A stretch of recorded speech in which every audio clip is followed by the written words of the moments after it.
Hello everyone, welcome back to ISRO Fans Club. Yes guys, you got it right. In this channel, we will be trying to provide you with all the possible informations about ISRO. Just the thing you need to do is to support us by subscribing to the channel and hit the bell icon to get notified as soon as any new video gets uploaded.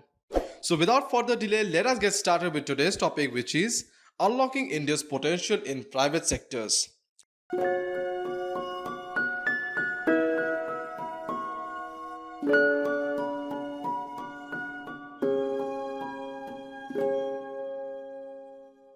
There was a webinar conducted recently on the topic of unlocking India's potential in private sector. The Department of Space conducted the webinar in which ISRO's chairman Dr. K. Shivan started it with a welcome address. Later on, Mr. K. Vijay Raghavan, advisor of Government of India, Mr. Anand Mahindra, chairman of Mahindra Groups, and Bharti Enterprises chairman Mr. Sunil B. Mittal joined the webinar and discussed future missions and objectives and aspects. In his welcome address, ISRO chief said that private sector reforms are not aimed at privatization of ISRO. Yes guys, you heard it right. ISRO chief said that private sector reforms are not aimed at privatization of ISRO.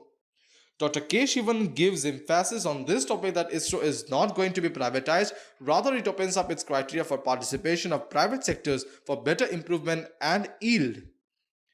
The Scientific Secretary of ISRO, Mr. R. Uma Maheshwaran, also said that participation of the private sector in space activities is definitely a strategy to expand the economy.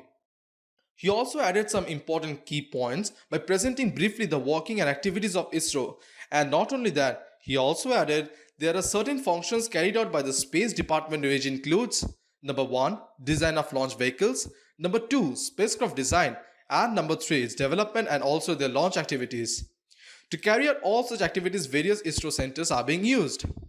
According to ISRO officials, more than 500 industries are involved in different activities like production of components.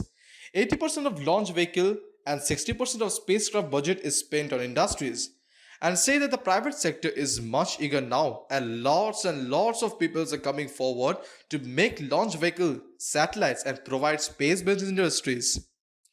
Dr. K. Shivan told that pointing out the import of communication satellites is now in the list under Atmanirbhar Bharat Abhiyan. Mark my words guys, Dr. K. Shivan told that pointing out the import of communication satellites is now in the list under Atmanirbhar Bharat Abhiyan. Sounds interesting, right? The newly created InSpace, which is Indian Space Promotion and Authorization Center, is going to provide field for private companies to use Indian space infrastructure. InSpace will provide these facilities by hand-holding industries in space activities through encouraging and friendly regulatory movement. Also, NSIL, which means a New Space India Limited, which is a public sector undertaking in the government of space, will endeavor to reorientation space activities from a supply-driven model to demand-driven model, thereby ensuring optimum utilization of our space assets. Nowadays, privatization of space sectors or private sectors in the space sector has been increasing worldwide, and it is a healthy trend as it increases diversity. For this, enactment of space activities bill is a primary requisite and almost in final stages of its approval by the cabinet for making it an act.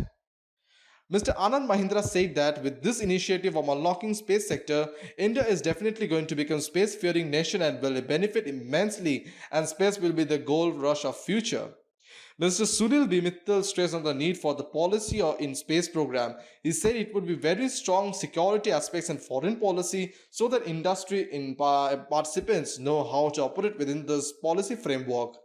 Bharti Airtel is also looking to build a constellation of low Earth orbit satellite for better connectivity of rural India. Sunil Sir included that the optical fiber based connectivity is better task for connecting rural India. Also, Srinath Ravichand, who's one of the co-founder of Agnikul Cosmos, told about the Agniban mini launch vehicle which can carry a mass up to 100 kg and is in the advanced stage of testing, and they are expecting to launch very soon. A new navigation policy is also being proposed. Suitable changes in remote sensing data policy and as well as SATCOM policy are also on the anvil. These changes are aimed at aligning space policy to an open and inclusive space sector.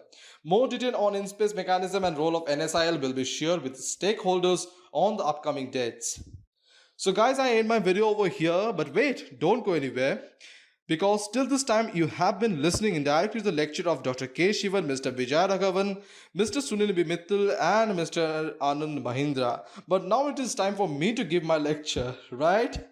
Oh, come on guys, just kidding.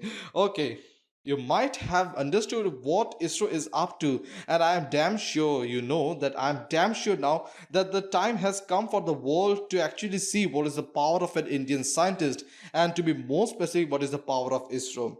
Okay guys, goodbye for now and stay tuned with this channel to get more updates about ISRO. Till now, bye bye.